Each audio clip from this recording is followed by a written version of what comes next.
എല്ലാം ഇന്നും ഇപ്പത് ഈ ടി വിയിൽ ഇട്ടാൽ നമ്മൾ ഇങ്ങനെ ആദ്യം കാണുന്ന പോലെ നമ്മൾ കണ്ടിരുന്ന് നമ്മൾ എൻജോയ് ചെയ്യും. അത് അവരൊരുമിച്ചിട്ടുള്ള എത്ര എത്ര എത്ര സിനിമകൾ എടുത്താലും ആ ഒരു കോമ്പിനേഷൻ ഉണ്ടല്ലോ, അത് ഇന്നിപ്പം ഇങ്ങനത്തെ ഒരു പവർ നമുക്ക് ഫീൽ ചെയ്യുന്നില്ല. ചേട്ടൻ തോന്നുന്നില്ലേ? തീർച്ചയായിട്ടും. അത് അതെന്താ അറിയാം, ഞാൻ അച്ഛൻ്റെ ഒരു ഇൻ്റർവ്യൂവിൽ അങ്ങ് പുള്ളി പറയുന്നത് എന്തോ ലാലിൻ്റെ കൂടെ അഭിനയിക്കുമ്പോൾ എനിക്ക് എന്തോ ഞാൻ എന്നെ തന്നെ മറന്നു പോകുമെന്ന് പറഞ്ഞു അച്ഛൻ പറയാറുണ്ട്. ലാൽ അത്രമാത്രം സപ്പോർട്ടീവാണ് കഥാപാത്രം ചെയ്യുമ്പോൾ എന്നൊക്കെ പറഞ്ഞാൽ അച്ഛൻ്റെ ഒരു ഇൻ്റർവ്യൂ ഞാൻ ഇടയ്ക്കിടയ്ക്ക് ഞാൻ കാണാറുണ്ട്. അപ്പോൾ അതിനകത്തൊക്കെ എന്തോ പുള്ളിക്ക് ഞാൻ പറയാം, പുള്ളി അച്ഛനെ സംബന്ധിച്ച് അച്ഛൻ്റെ കൂടെ അഭിനയിക്കുമ്പോൾ അച്ഛൻ്റെ ഓപ്പോസിറ്റ് നിൽക്കുന്ന ആള് അച്ഛൻ്റെ അഭിനയത്തോടൊപ്പം കിടപിടിച്ച് നിൽക്കുന്ന ഒരാളാണെങ്കിൽ പുള്ളിക്കാരൻ ഭയങ്കര സന്തോഷമാണ്. അത് പുള്ളി ഇതുപോലെ തന്നെ പറഞ്ഞിട്ടുള്ള ആളാണ് മഞ്ജു വാര്യർ. മഞ്ജു വാര്യരുടെ കൂടെ അഭിനയിക്കാൻ പുള്ളിക്ക് സത്യം പറഞ്ഞാൽ മഞ്ജു വാര്യരുമായിട്ടുള്ളൊരു മത്സരം തന്നെയായിരുന്നു, അഭിനയത്തിൻ്റെ കാര്യത്തിലൊരു മത്സരമായിരുന്നു അച്ഛൻ ചെയ്തുകൊണ്ടിരുന്നത്. അച്ഛൻ ഭയങ്കര കോൺഷ്യസ് ആയിരുന്നു. അതായത് അവൾ എന്തൊക്കെയാണ് ചെയ്യുന്നത്, മഞ്ജു എന്തൊക്കെയാണ്, കാരണം എനിക്ക് തോന്നുന്നു ആ പടത്തിൽ മഞ്ജു അച്ഛനില്ലാത്ത സീനിലും ഷൂട്ടിംഗ് സമയത്ത് അച്ഛൻ അവിടെ പോയി ഇരിക്കുമായിരുന്നു തോന്നുന്നു. അങ്ങനെ അത്രമാത്രം ശ്രദ്ധിക്കുന്നുണ്ടായിരുന്നു പുള്ളിക്കാരൻ. കാരണം അങ്ങനെ ചെയ്യുമ്പോഴേ നമുക്കും തരും. ഇപ്പം നമ്മുടെ കൂടെ നമ്മൾ ആരായാലും, ഇപ്പം അച്ഛനെന്നല്ല ആരായാലും, ഇപ്പം ഞാനായാലും ഒരു സീനിയർ ആയിട്ടുള്ള ഒരു ആർട്ടിസ്റ്റിൻ്റെ കൂടെ, ഒരു നല്ല കഴിവുള്ള ഒരു ആർട്ടിസ്റ്റിൻ്റെ കൂടെ അഭിനയിക്കുമ്പോൾ ഓട്ടോമാറ്റിക്കലി നമുക്കും അതിൻ്റെ ഒരു പോസിറ്റീവ് എനർജി നമുക്ക് കിട്ടും. തീർച്ചയായിട്ടും. അപ്പോൾ അത് ഭയങ്കര ഒരു ഭാഗ്യമാണ്. അത്തരം ആളുകളുടെ കൂടെ അഭിനയിക്കാൻ അവസരം കിട്ടുക എന്നുള്ളതും. ഇപ്പോൾ ലാലേട്ടൻ്റെ കൂടെ അഭിനയിക്കുമ്പോൾ നമ്മൾ സ്വാഭാവികമായിട്ടും നമ്മളും ഇമ്പ്രൂവ് ആകും. നമ്മളുടെ അഭിനയത്തിലും ആ ഒരു പ്രഭാവം നമുക്കും കൂടി കിട്ടും. അപ്പം അത് നമ്മളെ ഒരാൾ ഓപ്പോസിറ്റ് റിയാക്ട് ചെയ്യുമ്പോൾ തിരിച്ച് ഓപ്പോസിറ്റ് നമ്മൾ അറിയാതെ റിയാക്ട് ചെയ്തു. അതാണ് ഗീവ് ആൻഡ് ടേക്ക് പോളിസി എന്ന് പറയുന്നതിന്റെ കാര്യം. സത്യം, അതങ്ങനെയാണ്. അവരുടെ ആ ഒരു മാജിക്കൽ പവറിൽ നമ്മളും നമ്മളിൽ ഏറ്റവും ദ ബെസ്റ്റ് കൊടുക്കാൻ തന്നെ നോക്കും. അപ്പൊ നമ്മൾ അറിയാതെ തന്നെ നമ്മൾ ഏറ്റവും നല്ല രീതിയിൽ നമുക്ക് അവിടെ പെർഫോം ചെയ്യാൻ പറ്റുകയാണ് അല്ലേ? തിലകൻ സാറിലേക്ക് ഞാൻ എത്താം. എനിക്ക് അദ്ദേഹത്തെ കുറിച്ച് ഒരുപാട് കാര്യങ്ങൾ തന്നെ സംസാരിക്കാനുണ്ട്, ചോദിക്കാനുണ്ട്. അതിനിടയിൽ പെട്ടെന്ന് ഓർമ്മ വന്നപ്പോ ഒരു കാര്യം ചോദിച്ചോട്ടെ. ചേട്ടനും ഷമി ചേട്ടനും തമ്മിൽ എത്ര വയസ്സിന്റെ വ്യത്യാസമാണ്? ഞങ്ങൾ തമ്മിലൊരു 4 വയസ്സിന്റെ 4 വയസ്സിന്റെ ആണ്.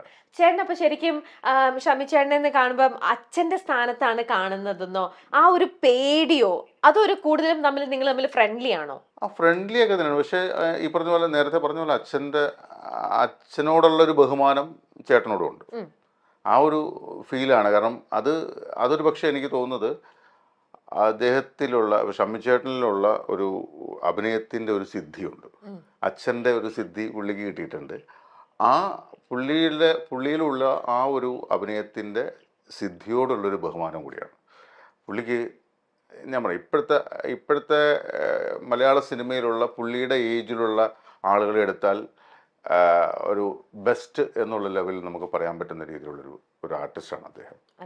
ഈവൻ ഡബ്ബിങ് ആയാലും മോഡുലേഷൻ്റെ കാര്യത്തിലായാലും ഒക്കെ ഇപ്പം ഞാൻ എൻ്റെ അച്ഛനെയാണ് റോൾ മോഡലായിട്ട് വെച്ചിരിക്കുന്നത്. ഞാൻ അച്ഛൻ്റെ അഭിനയം കണ്ടും അച്ഛൻ ഡബ് ചെയ്യുന്നത് കണ്ടും അച്ഛൻ്റെ മോഡുലേഷൻ കണ്ടും അത് ഫോളോ ചെയ്തു വരുന്ന ഒരാളാണ്. അപ്പോൾ ആ രീതിയിൽ വരുമ്പോൾ ഞാൻ എൻ്റെ കരിയർ ഞാൻ ഡെവലപ്പ് ചെയ്യുന്നതും ചേട്ടനെ കണ്ടുകൊണ്ടാണ്. ചേട്ടൻ്റെ കൂടെ ഞാൻ ഡബ്ബിങ്ങിന് പോകുമായിരുന്നു. ചേട്ടൻ്റെ കൂടെ ഞാൻ അഭിനയിക്കുന്ന കാര്യങ്ങൾ, ചേട്ടൻ അഭിനയിക്കാൻ പോകുമ്പോൾ ഞാൻ ചേട്ടൻ്റെ കൂടെ പോകുമായിരുന്നു. അതുപോലെ തന്നെ അച്ഛൻ്റെ കൂടെയാണ് കൂടുതൽ പോയിട്ടുള്ളത്. ഷമിച്ചേട്ടൻ്റെ കൂടെ ഞാൻ പോയിട്ടുണ്ട്. ഈവൻ ഡബ്ബിങ്ങിൽ ഇപ്പോൾ പ്രേം നസീറിന് ഷമിച്ചേട്ടൻ ഡബ് ചെയ്തതൊക്കെ ആ സമയത്ത് ഞാൻ കൂടെ ഉണ്ടായിരുന്നു. ഞാൻ അവിടെ ഇത് കണ്ടുകൊണ്ടിരിക്കുന്നുണ്ടായിരുന്നു. അത് പൈലറ്റ് ട്രാക്ക് ഡബ് ചെയ്തപ്പോഴും ഞാൻ കണ്ടു, ഒറിജിനൽ ഡബ് ചെയ്തപ്പോഴും ഞാൻ കണ്ടു. ആ പടം പൈലറ്റ് ട്രാക്ക് ആദ്യം ഡബ് ചെയ്യുന്നത്. കാരണം പടത്തിൻ്റെ പൈലറ്റൊന്നും ഇല്ലായിരുന്നു. കോടതിയിൽ ഇരുന്നൊരു പടമായതുകൊണ്ട് പ്രേം നസീറിന് വേണ്ടി ശബ്ദം കൊടുക്കുന്നത് അതിൻ്റെ ആദ്യത്തെ ഒരു പൈലറ്റ് ട്രാക്കാണ് ആദ്യം ഡബ് ചെയ്തത്. എന്നിട്ട് അത് ചിത്രാഞ്ജലി കൊണ്ടുവന്നിട്ടാണ് അതിൻ്റെ ഒറിജിനൽ വേർഷൻ ചെയ്തത്. അപ്പോൾ അതിനൊക്കെ കൂടെ ഞാൻ പോകുമായിരുന്നു, കാണാൻ വേണ്ടി പോകുമായിരുന്നു. അപ്പോൾ അങ്ങനെ അപ്പോൾ അദ്ദേഹത്തിൻ്റെ കഴിവുകൾ എനിക്ക് മനസ്സിലായത് കൊണ്ടാണ് എനിക്ക് ആ ഒരു രീതിയിലുള്ള ബഹുമാനം. പക്ഷെ എന്ന് വെച്ചാൽ ഞങ്ങൾ തമ്മിൽ ഫ്രണ്ട്ലി അല്ല എന്നൊന്നുമല്ല, പക്ഷെ എങ്കിലും സംസാരിക്കും, ഫ്രണ്ട്ലി ആയിട്ട് തന്നെ സംസാരിക്കും, കുഴപ്പമൊന്നുമില്ല. പക്ഷെ ഈ ഒരു അച്ഛനോടുള്ള ബഹുമാനം ഉണ്ട്. അത് വർക്കിലും നിങ്ങളൊക്കെ ഒരേ മേഖലയിൽ തന്നെ നിൽക്കുന്നത് കൊണ്ടും കൂടെ എങ്ങനെയോ എപ്പോഴോ ആ അടുപ്പം ഉണ്ടെങ്കിലും കുറച്ചും കൂടെ ഒരു ബഹുമാനം കൂടിയ ഒരു അടുപ്പത്തിലേക്കാണ് അത് പോണത് അല്ലേ? ഓക്കെ. ഇപ്പം അമ്മയുടെ ഇലക്ഷനൊക്കെ വളരെ കാര്യമായിട്ട് ഇനിയിപ്പോൾ അതേ നടന്നു, നമ്മളിപ്പോൾ കേട്ടോണ്ടിരിക്കുകയാണല്ലോ, ഫുൾ ചർച്ചകൾ വന്നുകൊണ്ടിരിക്കുകയാണ്. ഈ തിലകൻ സാറിനെ കുറിച്ച് പറയുമ്പോൾ തന്നെ നമുക്ക് എപ്പോഴും തോന്നിയിട്ടുള്ളൊരു കാര്യമാണ്, വളരെ അദ്ദേഹത്തിൻ്റെ ശബ്ദത്തിലുള്ള ഗാംഭീര്യവും അദ്ദേഹത്തിൻ്റെ അഭിനയത്തിലുള്ള ആ ഒരു ഇൻഡിവിജ്വാലിറ്റിയും ആ ആ ഒരു പ്രസൻസും, എന്താ പറയുക, ഒരു വല്ലാത്ത പവർ തന്നെയാണ് അദ്ദേഹത്തിന്. അത്രയും പവർഫുൾ ആയിട്ടുള്ള ഒരാൾ ഇതുപോലത്തെ ഒരു അസോസിയേഷന്റെ അല്ലെങ്കിൽ ഇങ്ങനെ ഒരു സംഘടനയുടെയും കൂടെ തലപ്പത്ത് വന്നിരുന്നെങ്കിൽ, അദ്ദേഹം ഒരിക്കലും ഇങ്ങനെ ഒരു സംഘടനയുടെ ഭാഗമായിട്ട് അങ്ങനെ വന്നിട്ടില്ലല്ലോ. അപ്പം ഇടയ്ക്ക് കുറച്ച് ആൾക്കാർ പറഞ്ഞു കേട്ടിട്ടുണ്ട്, അദ്ദേഹത്തെ പോലത്തെ ആൾക്കാർ അതിന്റെ മുന്നിൽ നിന്നിരുന്നെങ്കിൽ എന്ന്. ചേട്ടന് തോന്നിയിട്ടുണ്ടോ? അച്ഛനാണോ ഉദ്ദേശിച്ചത്? അല്ല, അങ്ങനെ ഞാൻ ഒരിക്കലും അച്ഛനെ എൻ്റെ തലപ്പത്ത് വരണമെന്നൊന്നും ഞാൻ ആഗ്രഹിച്ചിട്ടില്ല. അച്ഛൻ, ഞാൻ പറയാം, കുറേ കാര്യങ്ങൾ ആദ്യത്തെ തുടങ്ങിയ സമയത്തുള്ള കാര്യങ്ങളിലൊക്കെ അച്ഛൻ, എനിക്ക് തോന്നുന്നു സിനിമാ സമരം അന്നുണ്ടായിരുന്നു. ആ സമരത്തിലൊക്കെ എനിക്ക് തോന്നുന്നു ഈ ഒരു ഉത്തമ കമ്മ്യൂണിസ്റ്റുകാരനെ പോലെ മുണ്ടൊക്കെ മടക്കി കുത്തി ഇൻകിലാബൊക്കെ പിടിച്ച് അച്ഛൻ പോകുന്ന ഫോട്ടോയൊക്കെ ഞാൻ പേപ്പറിൽ കണ്ടിട്ടുണ്ട്. അപ്പോൾ അത് അന്ന് ഞാനും ഉണ്ടായിരുന്നു ഇവിടെ, ഞാൻ ട്രിവാൻഡ്രത്തുണ്ടായിരുന്നു. അന്ന് ഒരു വലിയ പ്രശ്നങ്ങളൊക്കെ ഉണ്ടായതാണ്. അപ്പോൾ അന്നൊക്കെ പുള്ളിക്കാരൻ ഈ പറഞ്ഞ പോലെ അമ്മയുടെ ഇതിന് വേണ്ടിയിട്ട് സമരത്തിനുമൊക്കെ ഇറങ്ങിയ ഒരാളാണ്. പക്ഷേ അങ്ങനെ ഒരു നേതൃനിരയിലേക്കൊന്നും വരണമെന്നും അങ്ങനെ വന്നാൽ എങ്ങനെ ഇരിക്കുമെന്നൊന്നും ഞാൻ ചിന്തിച്ചിട്ടില്ല. ഇപ്പോൾ ഈ ചോദ്യം ചോദിച്ചപ്പോഴാണ് ഞാൻ അതിനെക്കുറിച്ച് ആലോചിക്കുന്നത്. നിങ്ങളൊന്നും സംസാരിച്ചിട്ടില്ല? ഇല്ലില്ല, അങ്ങനെയൊന്നും ഒരിക്കലും അമ്മയുടെ തലപ്പത്ത് വരണമെന്നോ അല്ലെങ്കിൽ അമ്മ സംഘടനയെ നിയന്ത്രിക്കുന്ന രീതിയിലേക്ക് വരണമെന്നൊന്നും ഞാൻ ആലോചിച്ചിട്ടില്ല. പിന്നെ അച്ഛൻ്റെ മനസ്സിലുള്ള കാര്യങ്ങളൊക്കെ അച്ഛൻ തുറന്നു പറയാറുണ്ട്. അപ്പോൾ അത് ആർക്കെങ്കിലും ഇഷ്ടപ്പെടുമോ ഇഷ്ടപ്പെടില്ലയോ എന്ന് വിചാരിച്ചിട്ടല്ല പുള്ളി പറയുന്നത്. പുള്ളിയുടെ മനസ്സിൽ ശരിയെന്ന് തോന്നിയ കാര്യങ്ങൾ പുള്ളിക്കാരൻ അങ്ങ് പറയാറുണ്ട്. അപ്പം അങ്ങനെ പറഞ്ഞ കൂട്ടത്തിൽ ഈ പറഞ്ഞ പോലെ അമ്മ സംഘടനയുടെ ആ പുള്ളി ഉണ്ടായിരുന്ന സമയത്തുള്ള പ്രവർത്തനങ്ങളും കാര്യങ്ങളെക്കുറിച്ചൊക്കെ പുള്ളി ഉണ്ടായിട്ടുണ്ട്. പല പല കാര്യങ്ങളും ഉണ്ടായിട്ടുണ്ട്. അതിൻ്റെ പേരിൽ പുള്ളിയെ അമ്മയിൽ നിന്ന് പുറത്താക്കുന്നൊരു അവസ്ഥ വന്നിട്ടുണ്ട്. അത് പക്ഷേ അതുകൊണ്ട് മാത്രമല്ല, അത് വേറെയും പല അതിൻ്റെ ഔട്ട്സൈഡുള്ള ആളുകളൊക്കെ കുറേയധികം മിസ്ലീഡ് ചെയ്യുക, അങ്ങനെയുള്ള കാര്യങ്ങളൊക്കെ ഉണ്ടായിട്ടുണ്ട് എന്ന് എനിക്കറിയാം. പിന്നെ അതിൻ്റെ ഭാഗമായിട്ടും കൂടിയാണ്. കാരണം ഒരാളുടെ തൊഴിൽ നഷ്ടമാകുമ്പോഴാണല്ലോ സ്വാഭാവികമായിട്ടും ഒരു പെട്ടെന്നൊരു സുപ്രഭാതത്തിൽ ഇപ്പോൾ ഒരു സിനിമയിൽ ബുക്ക് ചെയ്തിട്ട് ആ സിനിമയിൽ നിന്ന് പെട്ടെന്നൊരു കാരണവുമില്ലാതെ മാറ്റുക എന്ന് പറയുമ്പോൾ സ്വാഭാവികമായിട്ടും ഉണ്ടാവുന്ന ഒരു വിഷമത്തിലും ദേഷ്യത്തിലും പുള്ളി എന്തെങ്കിലുമൊക്കെ പറഞ്ഞിട്ടുണ്ടാവും. അതിൻ്റെ ഭാഗമായിട്ട് പുള്ളിക്കാരനെ പല തലങ്ങളിൽ നിന്നും എന്താ പറയുക, നിസ്സഹകരണം പ്രഖ്യാപിക്കുക, അല്ലെങ്കിൽ പുള്ളിയെ മാറ്റി നിർത്തുക, അങ്ങനെയുള്ള പ്രശ്നങ്ങൾ ഉണ്ടായപ്പോൾ സ്വാഭാവികമായിട്ട് പുള്ളി വിചാരിച്ചു ഈ അമ്മയിലുള്ള ആൾക്കാരും അതിൻ്റെയൊക്കെ പുറകിലുണ്ട് എന്ന് പുള്ളി വിചാരിച്ചിട്ട് പുള്ളി തുറന്നടിച്ച് ഓരോ കാര്യങ്ങൾ പറഞ്ഞിട്ടുണ്ട്. അതിൻ്റെ ഭാഗമായിട്ടാണ് സംഘടനയിൽ നിന്ന് പുറത്തു പോയിരുന്നത്. പക്ഷെ അങ്ങനെ അച്ഛൻ ഇതിന്റെ തലപ്പത്തേക്ക് വരണമെന്ന് ഞാൻ ചിന്തിച്ചിട്ടുമില്ല, അങ്ങനെ വിചാരിച്ചിട്ടുമില്ല. പക്ഷെ ഇങ്ങനെ നമ്മുടെ നിലപാട് നമ്മൾ പലപ്പോഴും പറയുമ്പോൾ അത് പറയാൻ ധൈര്യമുണ്ടായിരുന്നു തിലകൻ സാറിനെന്ന്, അല്ലേ? അദ്ദേഹം അതുകൊണ്ട് ആരെയും പ്ലീസ് ചെയ്ത് നിന്നില്ല. അദ്ദേഹത്തിന് ശരിയെന്ന് തോന്നിയത് അദ്ദേഹം പലപ്പോഴും പറഞ്ഞിട്ടുണ്ട്. പക്ഷെ മക്കള് നിങ്ങളെന്നുള്ള രീതിയിൽ നിങ്ങളിപ്പോൾ പറഞ്ഞിട്ടുണ്ട്, അച്ഛൻ ഇങ്ങനെ എല്ലായിടത്തും ഇങ്ങനെ സംസാരിക്കുമ്പോൾ അത് നിങ്ങളെയും കൂടെ ഏതെങ്കിലും ഒരു രീതിയിൽ ബാധിക്കുന്നു, അല്ലെങ്കിൽ നമ്മൾ ശത്രുക്കളെ കൂടുതലായിട്ട് വരുത്തി വെക്കുകയാണ്, അപ്പം അധികം അങ്ങനെ സംസാരിക്കണ്ട എന്നുള്ളൊരു ഇത് എന്തെങ്കിലും നിങ്ങൾ മക്കളുടെ സ്ഥാനത്ത് നിങ്ങൾ പറയുമോ? അങ്ങനെ എന്തെങ്കിലും ഉണ്ടായിട്ടുണ്ടോ? ഇല്ല, അച്ഛനോട് ഒരിക്കലും നമുക്ക് അങ്ങനെ പറയാൻ പറ്റില്ല. കാരണം അങ്ങനെ പറയുന്നതും ശരിയല്ല. കാര്യം എന്ന് വെച്ചാൽ എൻ്റെ ഒരു രീതി എന്ന് പറഞ്ഞാൽ, എൻ്റെ ഒരു വിശ്വാസം, ഇപ്പോൾ അച്ഛൻ അങ്ങനെ പറഞ്ഞതുകൊണ്ട് എൻ്റെ അവസരങ്ങൾ നഷ്ടപ്പെട്ടിട്ടുണ്ടാകാം, ഇല്ലായിരിക്കാം. പക്ഷെ അത് ഞാൻ കണക്കാക്കുന്നില്ല. കാരണം ഞാൻ ചിന്തിക്കുന്നത്, ഞാൻ വിശ്വസിക്കുന്നത്, എനിക്കുള്ളതാണെങ്കിൽ എനിക്ക് വരും, അല്ലേ?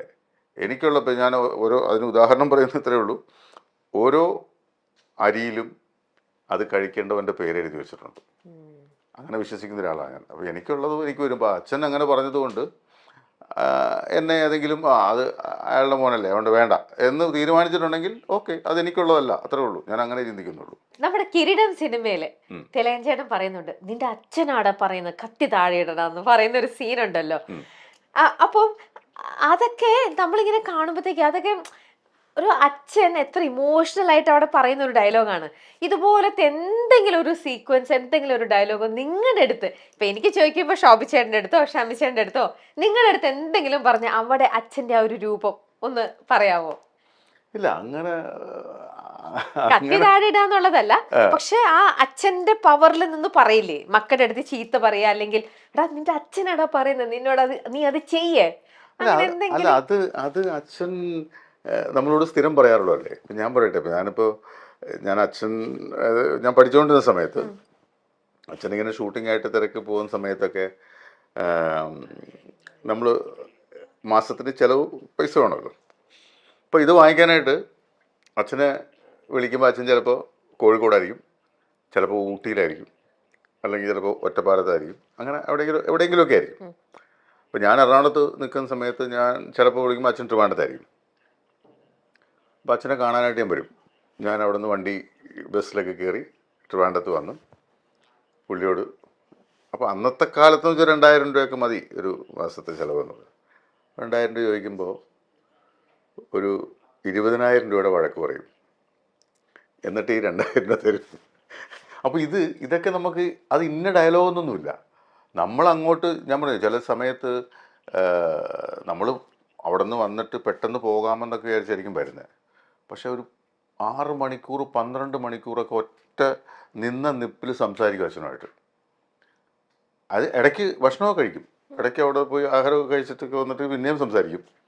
അപ്പോൾ ഈ സംസാരിക്കുന്ന അവിടെ അച്ഛൻ ബെഡിൽ ഇങ്ങനെ കിടക്കും, ഞാൻ അവിടെ നിൽക്കുമായിരിക്കും. ചിലപ്പോൾ എനിക്ക് തോന്നിയാൽ ഒരു കസേര വലിച്ചിട്ട് ചിലപ്പോൾ കസേര ഇരുന്നുകൊണ്ട് അച്ഛനോട് സംസാരിക്കും. ഈ സംസാരിക്കുന്നത് മുഴുവൻ പല പല കാര്യങ്ങളാണ്. നമ്മുടെ പേഴ്സണൽ കാര്യങ്ങളുണ്ടാവും, സിനിമാ കാര്യങ്ങളുണ്ടാവും, അങ്ങനെ പല പല കാര്യങ്ങൾ സംസാരിക്കും. ആ സംസാരിക്കുന്നതെല്ലാം ചിലപ്പോൾ വഴക്കായിട്ടായിരിക്കും പറയുക, ചിലപ്പോൾ നമുക്ക് ഉപദേശമായിട്ടായിരിക്കും തരിക, അതല്ലെങ്കിൽ ജനറലി ഉള്ള കാര്യങ്ങളൊക്കെ പറയും. അങ്ങനെ ഒരുപാട് കാര്യങ്ങൾ പറയും. പക്ഷെ അതിനകത്തൊരു പ്രത്യേകിച്ച് ഇപ്പോൾ ഈ പറഞ്ഞ പോലെ അച്ഛനാണ് പറയുന്നത് കത്തി താഴെ എന്ന് പറയുന്ന രീതിയിലൊരു ഡയലോഗ് നമുക്ക് ഓർത്തിരിക്കാൻ പറ്റില്ല അച്ഛൻ പറയുന്നതായിട്ട്. പക്ഷെ അച്ഛൻ്റെ കൂടെ ഒരു 2 മണിക്കൂർ സംസാരിച്ചാൽ നമുക്ക് ഒത്തിരി കാര്യങ്ങൾ ഒരുപാട് കാര്യങ്ങൾ നമുക്ക് കിട്ടും. നമുക്ക് ഈ പറഞ്ഞ പോലെ ഞാൻ നേരത്തെ പറഞ്ഞില്ലേ അച്ഛനെ ഫോളോ ചെയ്യുന്നതിനാണെന്ന് ഞാൻ പറഞ്ഞു. അപ്പം അച്ഛൻ്റെ അഭിനയത്തിൻ്റെ കാര്യത്തിലും അച്ഛൻ മുഖത്ത് വരുത്തുന്ന എക്സ്പ്രഷൻ്റെ കാര്യത്തിലും അച്ഛൻ്റെ കൂടെ 2 മണിക്കൂർ സംസാരിച്ചാൽ നമുക്ക് കിട്ടും. അതെനിക്ക് മാത്രമല്ല, നമ്മുടെ അച്ഛൻ്റെ കൂടെ അഭിനയിച്ചിട്ടുള്ള പല ആളുകളും ഞാൻ കണ്ടിട്ടുണ്ട്. വെറുതെ ഒരു കാര്യമില്ലാതെ അച്ഛനെ വിളിക്കും, ചേട്ടാ ഞാനൊന്ന് അങ്ങോട്ട് വന്നോട്ടെ, എനിക്ക് വയ്യ, എൻ്റെ നടുവ് വയ്യാതിരിക്കുക, ഒരുപാട് നേരം ഇരുന്ന് സംസാരിക്കാൻ പറ്റില്ല. ഇല്ല, ഒരു 10 മിനിറ്റ് സംസാരിച്ചിട്ട് ഞാൻ പൊക്കോളാം എന്നും പറഞ്ഞ് വരും. വന്നിട്ട് ഒരു 11 മണിയാകുമ്പോൾ വന്നാൽ വൈകുന്നേരം 5 മണിക്കേ പോകത്തുള്ളൂ. ചുമ്മാ അവരോട് സംസാരിച്ചിട്ട് അവർ പറഞ്ഞിട്ട് വെറുതെ ഇങ്ങനെ ചോദിക്കും, ചേട്ടാ ഈ നാടകത്തിലെ മറ്റേ അന്ന് ചേട്ടൻ ആ സമിതിയിലായിരുന്നപ്പോൾ എങ്ങനെയാണ്? ഈ നാടകത്തെക്കുറിച്ച് പറഞ്ഞ അച്ഛന് ഭയങ്കര, നമ്മളിലെ നാഗവല്ലിയുടെ കാര്യം പറയുമ്പോൾ ശോഭനയുടെ ഫേസിൽ മാറ്റം വരത്തില്ല എന്ന് പറഞ്ഞ പോലെ നാടകത്തെക്കുറിച്ച് പറഞ്ഞ അച്ഛൻ പിന്നെ ഭയങ്കരമായിട്ട് വാചാലനാവും. നാടകത്തിനെ കുറിച്ചും അന്ന് നാടകത്തിന് പോയതിനെക്കുറിച്ചും അന്നത്തെ നാടകങ്ങളെക്കുറിച്ചും നാടകത്തിന് എന്തൊക്കെ ശ്രദ്ധിക്കണമെന്നുള്ളൊരു, അഭിനയത്തിൽ എങ്ങനെ എന്തൊക്കെ കാര്യങ്ങൾ ശ്രദ്ധിക്കണം, നാടകം സംവിധാനം ചെയ്യുന്നതിന് എന്തൊക്കെ കാര്യങ്ങൾ ശ്രദ്ധിക്കണം, ഇങ്ങനെയുള്ള കാര്യങ്ങളെല്ലാം പുള്ളിയുടെ കയ്യിൽ നിന്ന് വരും. ഇത് കേൾക്കാൻ വേണ്ടിയിട്ടാണ് ഇവർ വരുന്നത് തന്നെ. അപ്പോൾ അതാ അച്ഛൻ്റെ കൂടെ നമുക്ക് സംസാരിച്ചാൽ കുറേ അധികം കാര്യങ്ങൾ നമുക്ക് കിട്ടും. ഞാനിന്ന് എന്തെങ്കിലുമൊക്കെ ആയിട്ടുണ്ടെങ്കിൽ, എന്തെങ്കിലുമൊക്കെ ഇപ്പം ഞാൻ പറഞ്ഞ പോലെ ഈ സിനിമയിൽ അഭിനയിക്കുന്നതായാലും സീരിയലിൽ അഭിനയിക്കുന്നതായാലും അല്ലെങ്കിൽ ഡബ് ചെയ്യുന്നതായാലും എന്തെങ്കിലുമൊക്കെ ഞാൻ അച്ചീവ് ചെയ്തിട്ടുണ്ടെങ്കിൽ അതെല്ലാം അവിടെ നിന്ന് കിട്ടിയതാണ്. അപ്പോൾ അതുകൊണ്ട് അച്ഛൻ ഇങ്ങനെ പറയുന്നു എന്ന് പറയാനായിട്ട് പ്രത്യേകിച്ച് പറയാൻ എല്ലാം പറയാറുണ്ട്. നിങ്ങൾ